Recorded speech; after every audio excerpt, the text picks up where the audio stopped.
Albert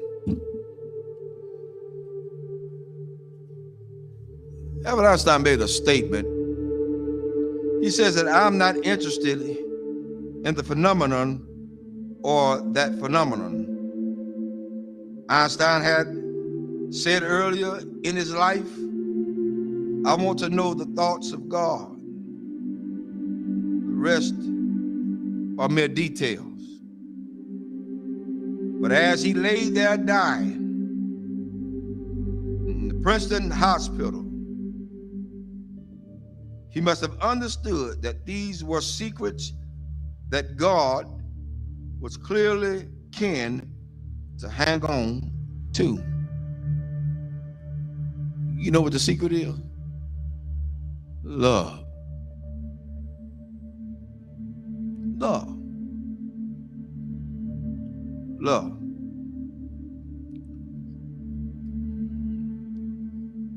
I'm going to share something tonight with everybody, and hopefully it'll hit close to home.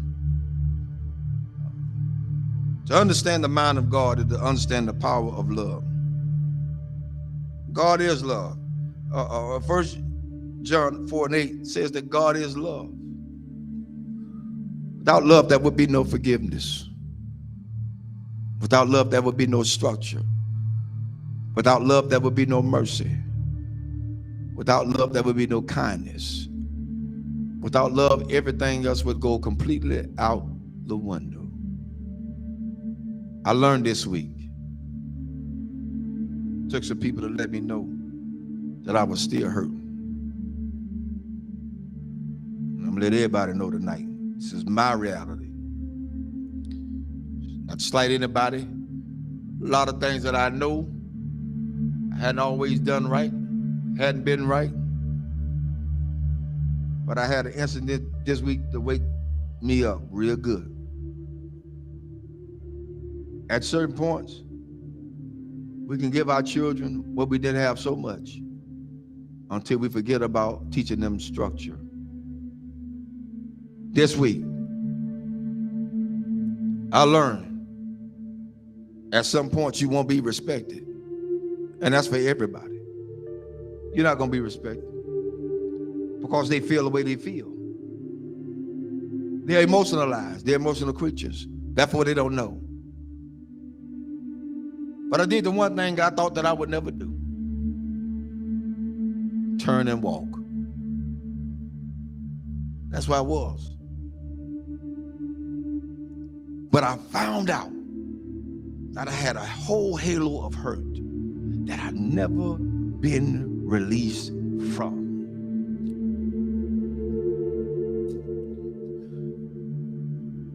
My respect factor has never really been known because I never got it. Never got it. People say they respect you. Say they love you. Where is it? One of the things we got to realize is what we train our children to do, they're going to do it to the fullest extent. If you let them be into your business as adults, then they're going to have all rights and privileges to say what they want to say, not knowing the outcome of what could be. But I learned something.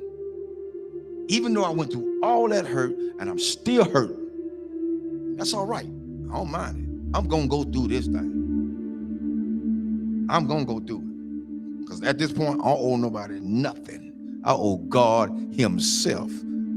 For me, I did what I needed to do and walked away. I did what I had to do and walk away. And it ain't easy. It ain't easy trying to do right and you still get damaged. It ain't easy. God help me tonight. It is not easy. It is not easy to be in a place and feel like you're trapped. Because even when you do good, evil is always present. So you have to face the fact. That's why I said a lot of times, I've told people, and I still tell people today, don't hold me up as no God. Because I'm going to fall. And I'm going to make you fall. Don't hold me as no God. I'm gonna make some decisions that folk just is not gonna like. I'm gonna turn over some chairs and some tables that people are not gonna even be able to imagine that whoa, the Reverend did that. Oh, yes, because I'm human. I'm human. I'm human. One thing I learned from all this is that you don't have to stay where you're not welcome. Thirdly, I ain't studying nothing nobody say. I came in this world alone. I'm gonna die alone. So you got to stand for yourself. I'm teaching my children that now, and I'm teaching them that from a distance right now. Because what could have happened didn't. And I love all of them. I love everybody. I love everybody. But there comes a point in your life you got to let go. You got to let go. How long do you have to put up with a lot of stuff? You did your part. You did what you can do. Now it's time to let them go. A lot of parents out there suffering now, and I'm telling all parents out there now, you done did all you could with your child. They're in their adulthood. They think they know it all. They done seen the world. They got more sense than you. Let them go. Release them in the Lord's hand. If you get in the way, you get in the way of God's hand. Get out the way. Because whatever God got for them, that's what he's going to get. Well, that's how it is. Children shouldn't be involved in the parents' business. Amen. I'll say it again. Children should not be involved in their parents' business. Whatever go on between those two, that's their problem. Not the children. But the children are affected by it. But guess what? It's up to those parents to sit the children down and talk to them together, not apart. Together. Together. You want to stop a whole lot of confusion? Talk about it together. You don't want to break down the communication? Talk about it together. At this point for me going forward, that's what we're going to do. And if they can't do that,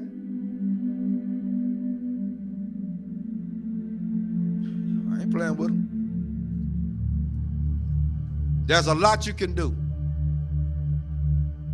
And God help me. I'm strong as an ox. But the Lord is a protector and a shield from everything. And Lord help me, I got the scars to prove it. Cried many a days. But I ain't got to cry no more. My mind's made up.